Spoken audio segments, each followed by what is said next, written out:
Hi everyone. Today I'm going to show you how to set up the debugger for VSCode uh, of C++ and C. Only the setup though. I'm going to use it very fast, but I'm not going to go through the details because it's only setting it up and specifically the multi-file setup.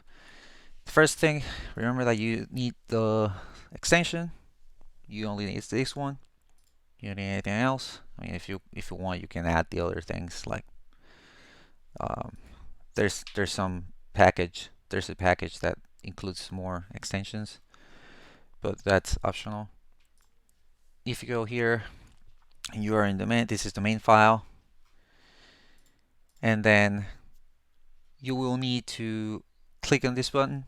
This button will say that you need to generate, or if you don't click in there, you can go here. You will get a picture here, well, not a picture, but a text saying, hey, you need to create a new file or a new debug configuration file. Clicking here or going here, it will say it's the same thing, so you will get something similar to this. In my case, I have a custom configuration, which we will go through today. This is one that I had set up already, but I'm using the custom one, which builds and then debug. Once you get that, it will generate these two files, launch and task, under this folder on your root directory of the project you're working on.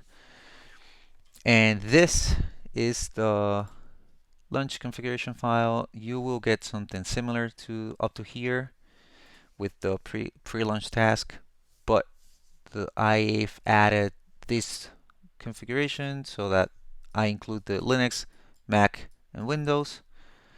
Notice that Mac is using this debugger. I believe you can change it to GDB and it will use the same path because, you know, it's Unix after all.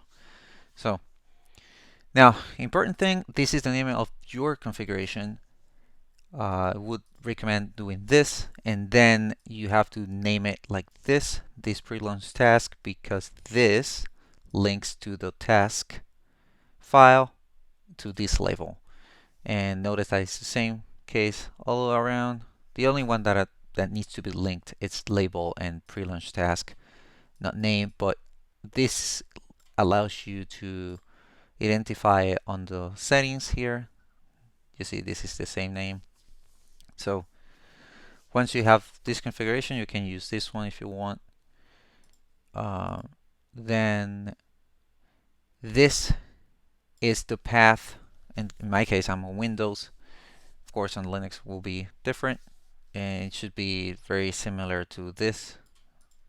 But in this case, this is the command that we'll be running, and this is the same as doing this, right? This is for multiple files.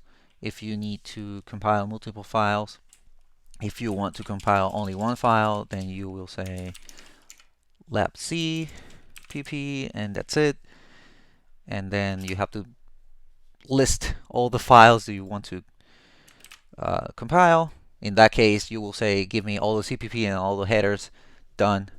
And then give it this name and done. But in order to do that on VS Code with the debugger, it's like this. This is optional. I just leave it there. I do not know what it is. I have to search for it, but either way, G is just adding debug information to the executable file. I recommend it. The same. O is the name and the directory, and this is including the C++ and header files. Build, and then when you have this, of course, make sure you have the correct path. Like I said before, once you're ready, go here, click here.